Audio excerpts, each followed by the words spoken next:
Hello, hello, Jen Rulon from jenrulon.com and Rulon Racing, that's right. So today I'm going to talk to y'all about post-race Ironman 17.3 Lubbock or Buffalo Springs, Texas. And here's the thing, this was my 8th Ironman Buffalo Springs Lake Triathlon, and I have to say that it was probably the hardest Buffalo Springs that I've ever done. So I'm gonna start off with you on that. So if you read my blog last week, a lot of people are scared to go to Lubbock. It's the hills, it's the heat, it's the wind. And I can guarantee you that that was all here in 2018. So let me start off. Usually what happens, we go up Friday, get the packet, set everything up on Saturday, and then we head out on Sunday. The nice thing about that race is that you don't have to drop off your bike beforehand, that you could do it all race day and race morning. So going into the race, I felt good. I was super tired Monday through Wednesday, but I started noticing my workouts started tapering. I reached out to my coach. I was like, Coach, I'm tired. I need to take a little bit more time off. And he's like, go for it. And so then Friday I ran and I felt really good on the run. So I knew going in, I felt rested. I felt ready to tackle another Ironman 70.3 Lubbock. And I didn't really think to look at the weather as much as I would have liked. But you know what?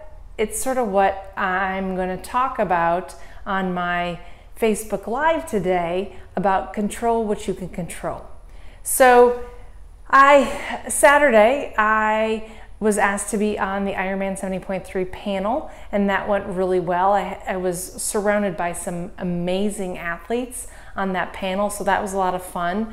And then we went and got our stuff together. I jumped on the phone call with my coach, and Brandon and I started talking. He's like, how are you feeling? I'm like, I feel really good about this race. I just, I'm going into it. I know the race. I've done it 7 times. So the hills aren't going to bother me, but what's going to bother me would be the heat and the wind. So we talked about it. We talked about nutrition aspects and all that stuff, about the nutrition and really trying to focus on nutrition when it is going to be so hot. So going into race morning, we knew that the winds were going to be heavy, and we also knew that it was going to be hot. So we knew that we were hoping by 1 o'clock that you were done, because by that time it's going to start hitting 100, 101, 102.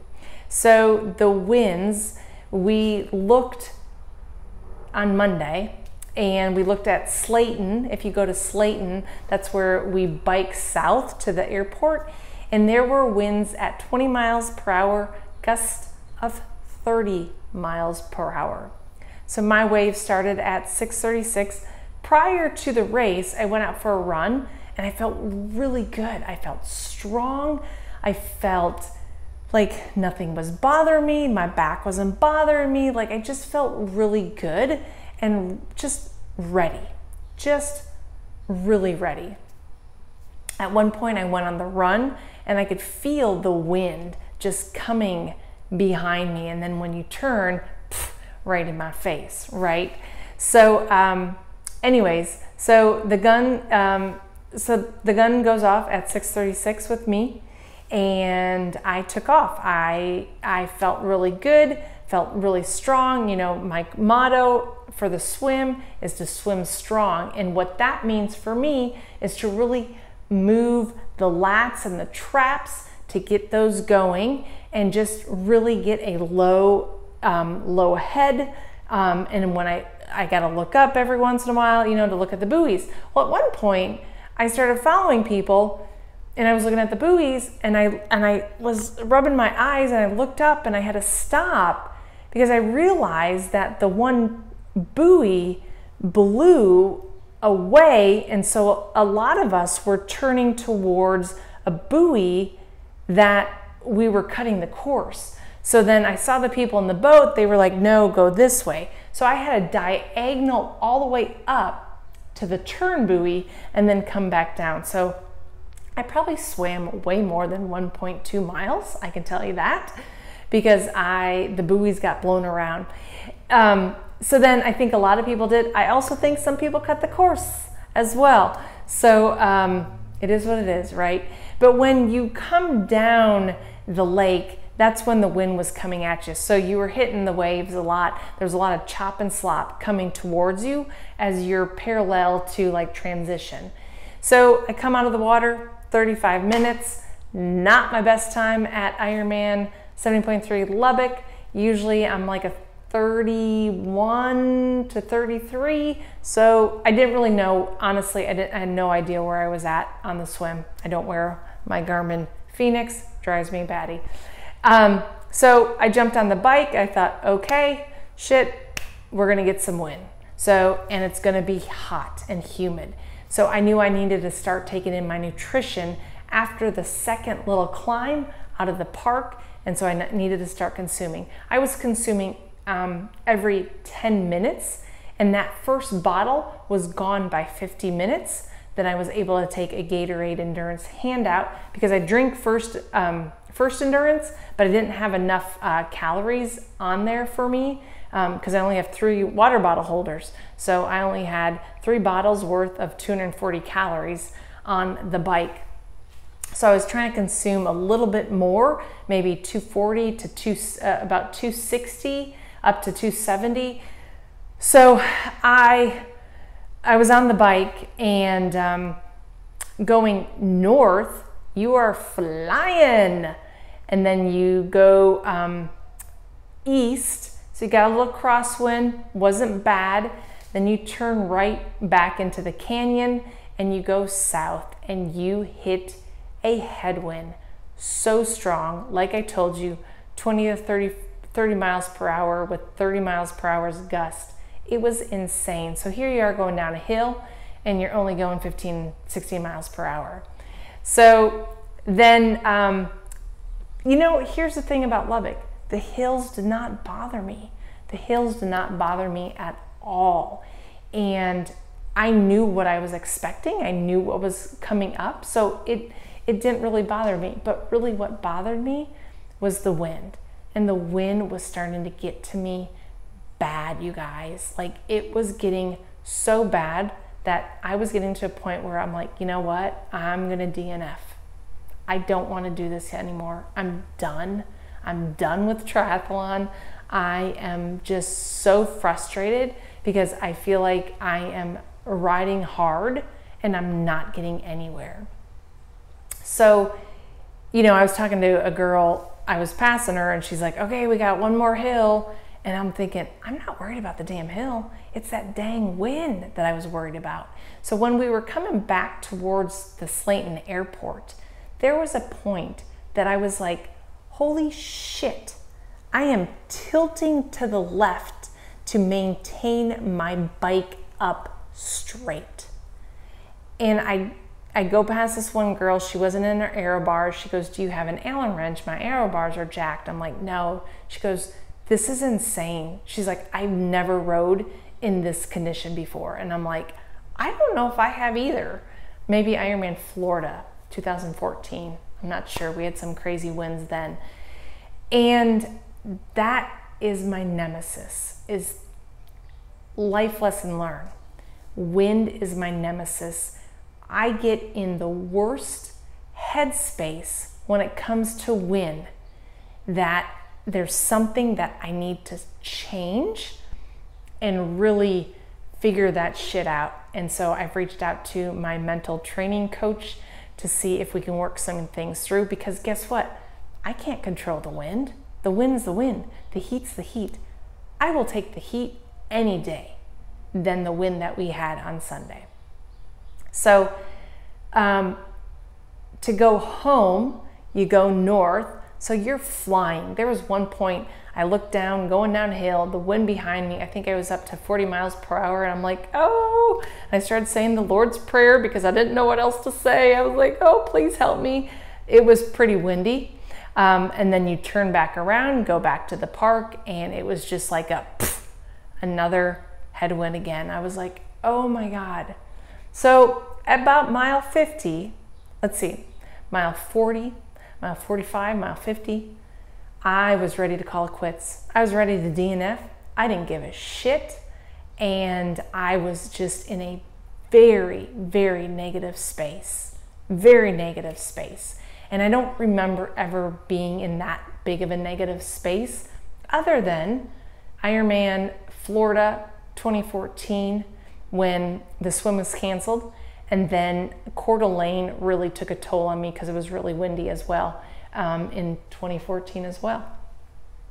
So I get done with the bike. I see my time, 3:05. I've done a 2:50. I've done a 2:52. I was pissed. I was like, you've got to fucking be kidding me. That bike was awful. That was absolutely awful. So I was averaging 17 point something, 17.7, something like that, 17.6. And I get off and I just sat there and I looked at my shoes, my running shoes. And I'm like, you know, I don't know if I really want to go out and run. So I put the running shoes on and I thought, okay, well, the run is your thing. You love to run. So I get all my nutrition, and if you see some pictures of me for the first mile on the run, not smiling, I was pissed off at the world. I was pissed off at the swim. I was pissed off at the sport of triathlon. The sport of triathlon that has brought me so much joy and comfort and love and friendship. I was pissed off at the sport. Pissed off. So I didn't have positive Polly on here. I think I had 2 negative Nancys. And they were sitting there telling me that I should just quit. And so I started running that first mile, and I was like, whoa, I'm getting a little woozy. Something's happening. I'm getting a little woozy. I think I just need to call it quits. So I said to myself, no, Rulon, get to the first water station, take in some ice, take in some salts, and then put some ice like down the shirt, and let's see how you feel. So I got there. All right, the legs started feeling a little bit better. Got to mile 2. I was like, oh, I got to take my first endurance liquid shots. Took some squirts out of there, and then got some ice, got some water, got my base salts. I started feeling a little woozy again. I was like, oh, I'm just gonna collapse here. And I thought, no, it's your body taking in your energy, your nutrition, so just go. So I get to mile 3, then I get to mile 4. It's a straight uphill. Shuffled up that fucker.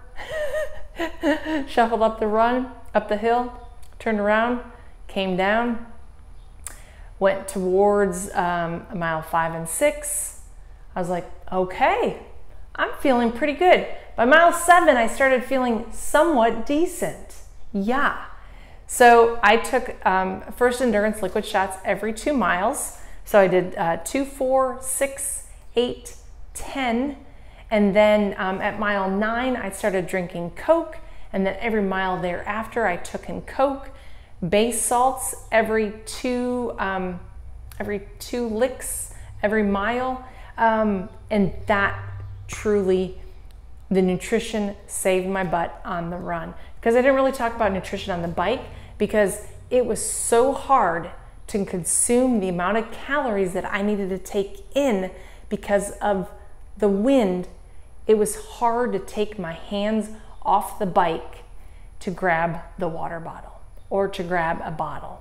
But I was trying to suck it in. I think I ended up taking in 2 full bottles of my first endurance, half a bottle of the first endurance, of the third bottle, and then I probably took in a total of Gatorade Endurance, maybe a bottle.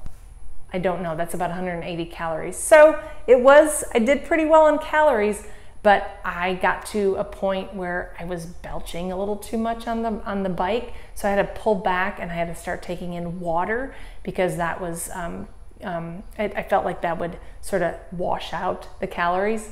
The nice thing is, if you can pee on the bike, I know disgusting, but it works. If you could pee once on the bike for a half Ironman in a heavy in a heavy, in a hot day, 85 plus, that's a bonus. So I peed twice. So I knew I was hydrated. So I knew I was good there. But really what got to me, you guys, was that wind. And that is something I realized that I cannot control. So when I got to mile 1, I seriously slowed down a little bit, and I thought, you know, I just don't want to do this anymore. I've done Hawaii. I've done what I wanted to do. Why am I still doing this? So I got to mile 2 and I thought, okay, you're feeling a little bit better. You took in some calories. Got to mile 3, got the ice in me, got the water, just dumped water on my head. Got to mile 4, took in calories. When I started getting to the negative space was when I noticed I was low on calories. So 2 lessons learned here. 1, control what you can control. I got to figure out how to not be so pissed off at the wind. And number 2, once you start getting into that negative space on race day, start looking at your calorie intake. You are probably too low for your calories. So that is your post-race review. I guess you could say review, but here's the thing. I had no idea where I was at. When I got to mile 12 and a half, I knew I was almost home, obviously. I felt good. I was ready to just sort of push it on in because I knew I'd be at the finish line soon enough. I wanted to go under 2 hours. I did a 1:59:40 something on the run. I get to the run. I saw Chris. I crossed the finish line, hands up. Hallelujah, it's done. I saw him, I hugged him, and I started crying. I said, Chris, that hurts so bad. I wanted to quit so bad. And he looks at me, he goes, Jen Rulon does not DNF. There you go. He's right. Like, as much as I wanted to quit, you guys, I couldn't. I couldn't do it. I just had to figure it out. And I'm really glad I did. I saw a quote yesterday, and I posted it on Instagram on Monday. It was something about aging